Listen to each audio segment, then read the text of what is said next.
Si vous fréquentez des personnes qui ont des petites visions, donc vous aurez aussi à avoir une petite vision.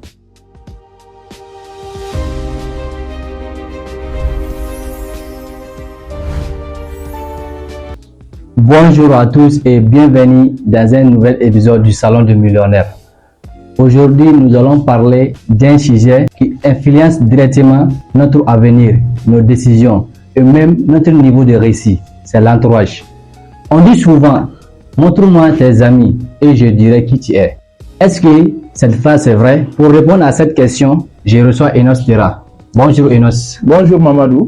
Merci pour votre invitation. Je suis très heureux pour parler de ce sujet qui concerne notre entourage. Il faut savoir que c'est un sujet qui influence beaucoup et qui peut toucher notre avenir. Donc, je serais heureux vraiment de poursuivre cette conversation. Merci beaucoup pour avoir accepté notre invitation. Maintenant, Enos, certaines personnes pensent que chacun est responsable de sa vie. Alors, pourquoi accorder autant d'importance à l'entourage? Oui, parce que nous sommes influencés chaque jour par les personnes que nous rencontrons. Donc, nous pouvons être affectés par leurs pensées, leurs habitudes et même leurs peurs. Donc, de cette manière, il est important de savoir quel type de personnes fréquenter. Si vous fréquentez des personnes qui ont des petites visions, donc vous aurez aussi à avoir une petite vision. Donc là, c'est très important de savoir quel type de personnes vous allez choisir comme entourage. D'accord, merci beaucoup pour cette question. Comment savoir si notre entourage nous tire vers le bas? Si vous voulez savoir que votre entourage vous tire vers le bas, il faut faire une certaine analyse des personnes qui sont autour de vous. Est-ce que c'est des personnes qui trouvent toujours des excuses au lieu de se responsabiliser? Est-ce que c'est des personnes qui ont l'habitude de critiquer toujours les autres? Est-ce que c'est des personnes, au lieu de vous encourager, essaient toujours de vous rabaisser? Est-ce que c'est des personnes qui vous soutiennent dans vos projets?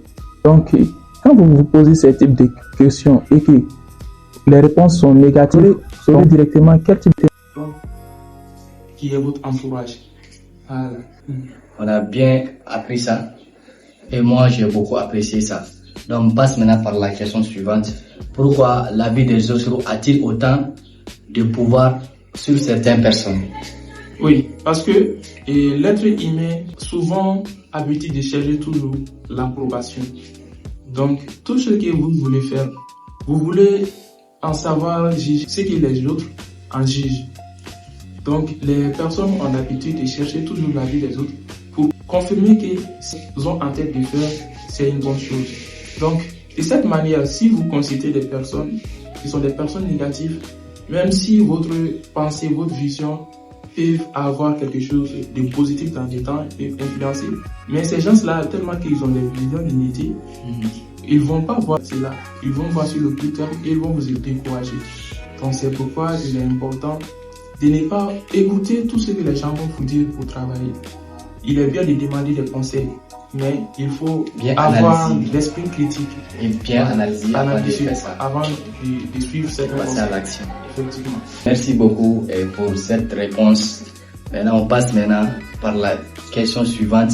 Une question que beaucoup se posent. Même moi, je me pose souvent ces questions. Peut-on réussir même lorsqu'on manque de soutien? Oui, mais il faut aussi dire que cela demande beaucoup de force mentale. On peut réussir en étant seul, parce qu'il faut savoir que lorsqu'on parle de soutien, c'est pas seulement un soutien financier. Les soutiens moraux sont les conseils.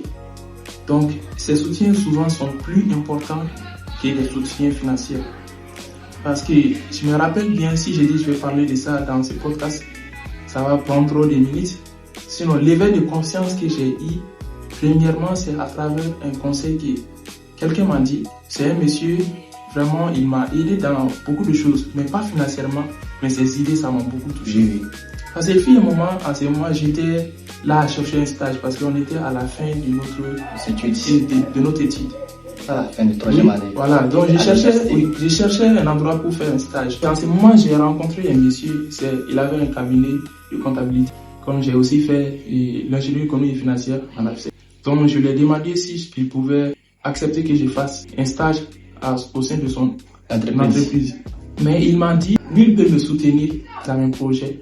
Mais si c'est les veillées agréées là, que si c'est ce que je veux, que lui, il ne va pas me soutenir dans ça. Ah, comment? Et il m'a posé la question en ces temps-là. Est-ce que tu connais celui qui a plus d'employés au Mali ici? Moi, j'ai dit que je ne connais pas cette personne. Et c'est jour-là, il m'a parlé, le fondateur de l'hôtel Radisson. Il m'a parlé de lui. C'est quelqu'un qui n'a pas fait beaucoup de longues études. Et c'est lui qui a le plus d'employés que tous les Maliens, que tous les entreprises. Donc lui, il veut que toi, tu restes toujours employé pour lui, quoi. Non, c'est-à-dire, il veut vraiment que j'ouvre les yeux pour savoir que c'est pas avoir un emploi. Voilà. Les veillées agréées, que ce n'est pas ça le plus important. Mais que moi aussi, je peux créer mon propre entreprise. Oui. Ouais. Donc, ces conseils, qui m'a vraiment beaucoup touché. Il a continué à me conseiller dans beaucoup et avec beaucoup d'autres exemples. Et puis ces jours-là, vraiment, j'ai commencé à avoir la vision. Mais c'est un soutien que je ne vais jamais oublier jusqu'à la fin de ma vie. Ouais. Mais c'est pas un soutien qui est soutien d'argent, mais c'est un soutien moral. Voilà. Donc, c'est plus que l'argent aussi. Parce que l'argent, c'est une chose qui va finir. Oui. Quand on confie l'argent à quelqu'un qui ne sait pas gérer, il va finir par tout perdre. Oui, c'est comme si tu as confié. Dans notre société, on a dit ici, au lieu de donner à ton enfant un poisson à manger, il faut apprendre à pêcher les poissons. Voilà, c'est ça. Merci beaucoup et pour cette magnifique réponse. Maintenant, on passe par la question suivante. Ouais. Comment identifier les personnes à garder autour de soi? Donc, si vous voulez aussi identifier les personnes à garder autour de vous, c'est comme ce que j'ai répondu au niveau de la question 3. Il faut poser des questions sur votre entourage que vous-même vous allez répondre. Quand, par exemple, vous demandez les personnes que je fréquente, est-ce que c'est des personnes qui se plaignent toujours, qui ont l'habitude de se plaindre, mais est-ce que c'est des personnes qui soutiennent mes projets? Est-ce que ces gens-là, ils m'inspirent dans une certaine manière? Est-ce que c'est des personnes qui me félicitent dans mes réussites? Voilà. Donc si vous avez ces types de personnes autour de vous. Oui, maintenant on passe par la 6e question. Aujourd'hui, nous passons beaucoup de temps sur les réseaux sociaux. Est-ce que cette liée est un entourage aussi? Oui, évidemment. Les réseaux sociaux peuvent être un entourage. Et c'est un entourage qui est très dangereux auquel vous pouvez faire attention. Et aujourd'hui, quand vous prenez le téléphone de quelqu'un, quand vous rentrez dans son Facebook, les premières vidéos que vous allez voir qui vont s'afficher sur son téléphone, il faut savoir que c'est ce type de personnes-là qui l'influencent. Et que ce soit son TikTok, que ce soit son Facebook, vous voyez, les premières vidéos que vous allez voir, c'est ce type de personnes qui influencent cette personne. Alors, si vous suivez des personnes sur les réseaux sociaux qui ne vous conseillent pas à avoir la confiance en vous, mais qui c'est seulement à danser et à se distraire, donc vous aurez l'habitude également d'avoir une vision limitée dans la vie. Vous voyez, donc vous devez vraiment savoir quel type de personnes suivre sur les réseaux sociaux, quel type de contenu consommer sur les réseaux sociaux. Ok, merci beaucoup pour cette réponse. Donc maintenant on passe par la question suivante. Quel est le véritable coût d'un mauvais entourage? Le coût d'un mauvais entourage. Il faut savoir que c'est un coût très énorme. Vous pouvez perdre en argent, vous pouvez perdre en temps, vous pouvez perdre en années, voilà. Et vous pouvez perdre vous-même. Parce que comment? Un mauvais entourage va vous encourager à vous développer, à chercher des compétences, à vous former. Ils vont toujours vous inciter à aller perdre votre temps dans les divertissements, dans les soirées, dans des jeux qui ne valent pas la peine. Donc ça, c'est le temps que vous allez perdre. Et ce temps, vous ne pouvez jamais récupérer ce temps. Hier est passé, si vous n'avez pas fait hier, puis faire hier, vous ne pouvez pas faire ça aujourd'hui, ni demain. Et vous pouvez aussi perdre en argent, parce qu'il y a des gens qui vous conseillent d'aller dépenser dans des soirées qui ne valent pas la peine. Vous voyez, des sorties inutiles. Donc c'est un investissement que vous allez faire qui ne va rien vous apporter. Donc c'est des dépenses inutiles. Et une mauvaise entourage peut vous inciter dans ces types de choses. Vous voyez. Et également, ça peut vous amener à avoir le manque de confiance en vous. Parce que des personnes qui ont toujours tendance à vous sous-estimer, lorsque vous avez un projet, on dit que tu ne peux pas faire ça, mon cher. Est-ce que tu as vu quelqu'un qui a une fois fait cette type de choses? Ils vont toujours dire que les choses sont impossibles et vous ne pouvez jamais faire ça. C'est des gens qui vous amènent à avoir le manque de confiance en vous. Et ça, c'est des pertes là qui sont très énormes. D'accord, merci beaucoup pour cette réponse. Maintenant, on passe par la question suivante. Quel conseil donnerais-tu à un jeune qui veut réussir aujourd'hui?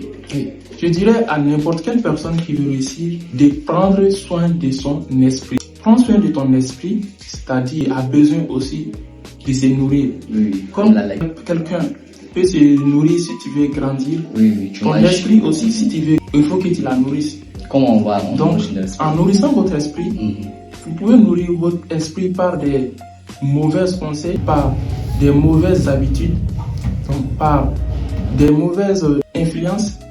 Donc, et nourrissez votre esprit dans ce sens, ça va vous amener à un futur qui serait vraiment horrible.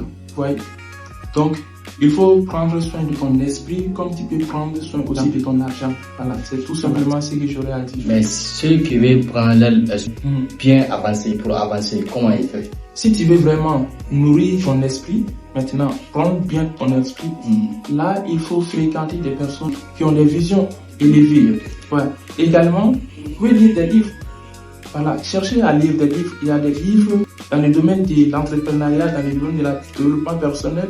Que ça soit n'importe quelle chose que vous voulez faire dans la vie, il y a des livres qui ont été écrits dans ce sens. Oui, je profite ici pour dire, il y a l'un de mes oustas, donc père à son âme, il disait à chaque fois, lorsque j'étais en lycée, il disait que lisez, car la lecture est la clé du savoir.